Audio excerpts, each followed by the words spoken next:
Sales is all about confidence, right? How confident and how well sold I am on my own company's product that this actually helps my prospect and my customers. I think that confidence in a few conversations where new hires came back and they said, you know what, I actually asked Docket ABC.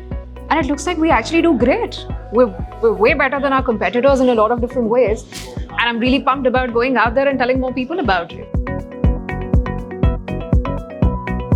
Hi, I'm Krati. I'm with Whatfix and I lead their sales enablement function.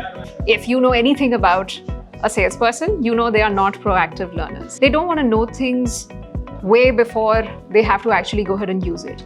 So I think the tricky part was, how do I identify those different topics that I want to prompt them? And I want to say, you know what? Go on to Docket. These are the list of 10 different things. This information is present, but it's present as a part of a document or a slideshow. So it's best to just go ahead, ask Docket, you get a very crisp and simple answer, and there's no timeline to that. And that's how we set it up for the new hires, and it's been greatly helpful because they all know where to go if they've not found that information. I think the quality of knowledge, the facts that people know, I think that has improved a little bit. There is too much information for people to know how to prioritize that information and how to get that information in the nick of time. I need it right now. I think that's something which has improved greatly. So I think that's a big win, in my opinion, for me.